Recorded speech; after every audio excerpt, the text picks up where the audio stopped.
My half-sister's mom lied and said I took advantage of her when I was 16, but she was the one who took advantage of me, so when my sister reached out to say she finally knew the truth, I told her to jump off a bridge like she told me to 10 years ago. I, 41M, lost my mom when I was 8 and not long after my dad met his new wife. He was 39, she was 20. They had a kid very quickly afterwards, my now half-sister who's 31. I loved her so much. We had a great relationship for a short while. My stepmother, though, groomed me and we had an intimate relationship for a couple of years starting when I was 14. When I was 16, we were found out but she lied and said I took advantage of her, she was innocent, and I was coercing her. My dad believed it, and I was thrown out to fend for myself. I saw my little sister by chance when I was 26 and she was 16. I was so happy and was asking her loads of questions and how she was. She basically told me she hated me, I was a rapist and to go and off myself basically. So I know by then she'd got my stepmother's version of events. And believed it. I was devastated, and it really affected me. I've not done too badly, though considering, I have a good job, nice house and lovely wife. I also changed my name by deed poll to my mom's surname. In my eyes, my dad and his side were dead to me. A couple of days though, my half-sister reached out to me on social media out the blue and sent me a long message. Hey guys, real quick, I hope you're enjoying the story. Don't forget to subscribe, it would really help the page. Thanks for supporting. She basically said her mom just passed and she told her what really happened before she did, that I was telling the truth. Her mom groomed me and needed to clear her conscience before she passed. So now she's feeling awful and needs to apologize and hopes we can meet at some point, and she's also told my dad and he feels terrible and would like to see me again. I basically told her to get screwed. I'm glad her mom passed and hope dad goes soon. And that as she once told me to off myself, she should also do the same. Not long after that, her fiancé messaged me going off saying she's distraught and I'm a piece of crap for saying something so horrible to someone so vulnerable. I basically blocked him. Obviously, my wife knows what happened and says I was stupid and could be in trouble with the police. And that I should have just thought about it a bit more. Am I the jerk for what I did? Edit. Someone is now stalking me and sending me abusive messages in chat like this. Well, I am not the one fudging my father's wife. Screw off, idiot. I tried to give you good advice. What do you want to hear more on? That telling someone who just lost their mother to go kill themselves was the height of intelligence? You wouldn't be here asking jerk. If you thought you were right. You just want other morons to agree with you. Well, sorry Cupcake, I'm not a moron. But please, keep insulting anyone who tries to give you good advice and tries to get you to grow up a little. Now screw off with the penthouse letter BS. Update 1. I was really shaken reading the post, and people found out what I think my sister wrote. Reading what she's going through, in fact just reading generally her post made me sad and think of her as that little kid again that I love to death. And reading how sad she was when I was first kicked out also was like a punch in the balls. So I've reached out to her asking for her phone number so we can talk. Nothing back as of yet though. Not sure what I'll say at this point, or even what I want to hear, but I feel I need it. Commenter. They didn't give you a chance, but now they expect one? Screw that. NTA. Commenter 2. Moreover, they believed a minor took advantage of an adult, so yeah, they should feel awful and should live with this shame and pain for the rest of their pathetic existence. Update 2. I posted the other day about my abuse and someone was really vile about it, but it's made me doubt myself, so I feel like I have to get it off my chest. She started out okay enough. She was 11 years older than me and she seemed cool. She acted like less of a parent to me and more of a big sister though, and did most of the parenting for my half-sister. Now I'm older, I realize the inappropriate behavior started earlier than when I was 14. Mainly comments about me being good looking, that I'm far too good for girls my age when I was struggling not to get a girlfriend. Things like that. So the abuse wasn't out of nowhere, but it went 0 to 60 really quickly. It started when she caught me choking my chicken when I was 14. I was mortified, but she laughed and said it's okay and to carry on. And she watched. Obviously I was a kid, so thought it was the best thing ever. She responded by conveniently leaving some of her knickers next to my bed the next morning. Like, what grown woman does that? Her coming and watching became regular.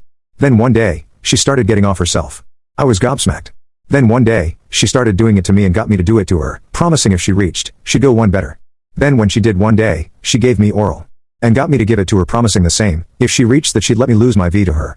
Which she did. All that was in the space of about 6 months. And it didn't just stop there, of course. She trained me to be dad while he worked away, which he did all the time. He was gone for weeks on end, and when he was, she'd have me sleeping in with her when my half-sister was asleep. I was doing things no kid should even know about. Even though I was a hormonal, horny teenager, I knew it was wrong and I told her as such a few times.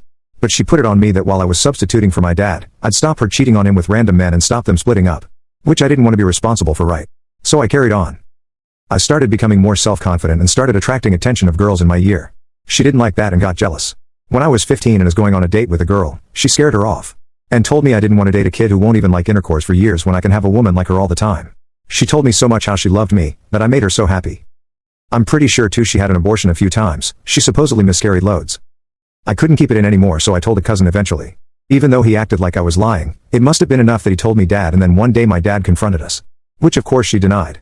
And she went nuclear, came up with this far more believable scenario than the truth. Which if you're a middle-aged man, who would you believe? Your son who made out his stepmother used him like her husband, or the wife who made out I took advantage of her when drunk then kept on doing things to her? Well, my dad believed her and kicked me out. And all his side believed them.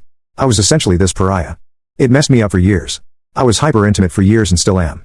I had intercourse with everyone and anything I could. Men, women, old, young, mostly older, as I had a skewed view of acceptable age gaps. Until I actually sorted my life out in my mid-30s and got help. Without that, I'd never have met my now wife, who's shown me true love. Thankfully, she also has a high drive, although not like mine at all. We have a semi-open relationship. We have casual boyfriends and girlfriends and have 3 ways together often, so one can meet their needs when the other isn't up to it. Which typically is me seeing someone with my drive being like it is. It might not be the usual, but it works for us. Hopefully if anyone reads this, it's been useful. It has been for me writing it. Update 3. Thank you to everyone who commented on my original. You all definitely helped me a lot. Especially the people who sent me my sister's post earlier on that week. It was reading that which really made me feel for her and ask if we could talk, and gave her my number. It took her a couple of days, but she did ring the other day. We spoke for hours. I apologized for what I said and she accepted my apology. I also apologized for what I said to her fiancé and he apologized too.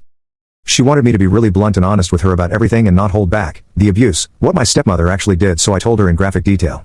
She actually felt sick and I asked her if she wanted to go, and I ring back another time, but to her credit she carried on and we carried on talking, about our life experiences since, how it affected us, etc., and it's surprising how much in common we've had. Hatred for a while of the opposite gender until we sought help / met our partners, struggles with our sexuality, loads. The main thing was though how betrayed she now feels, not just by her mom but the more she thinks about it, dad now as well. That he just screwed me off to fend for myself. She is really angry about the fact for years after I was thrown out, she missed me and wanted to find me and even live with me. But she never knew why I was cut off, so they told her their version of events when she was old enough, I suppose, to stop her, and it worked. She went from loving me to hating me, so was so angry about that. Now she's learned that's all bollocks, her head's fried. She's basically told dad he has to carry on arranging the funeral, she doesn't need it and he's doing it now. People are bothering her asking questions and she's just going quiet. We ended the call on good terms. She called me by my nickname she called me as a kid when saying bye, and I responded with the same, and we both cried at that. Really was fudging hard. We've not said if we'll talk again but have messaged since a couple times and it was all pleasant. I'm ultimately not sure how much contact or a relationship I want yet, despite us having a positive experience. She understands that I need time. I definitely still don't want to talk to dad or want anything to do with him, despite him apparently now being desperate. Her words. She 100% understands and is also questioning how much she'll have a relationship with him going forward. She's going to discuss it with a therapist. She said his health has been poor for a few years now and has been really bad since she passed. I personally wouldn't still feel bad if he did too. I definitely wouldn't go to the funeral. She understands that too. There's lots of work for me to do. I'm trying to see a therapist again myself. My head's fried. Commenter. She was triangulated against you. I can only offer praise for how you handled a very tough situation. Time will tell if your relationship expands or not.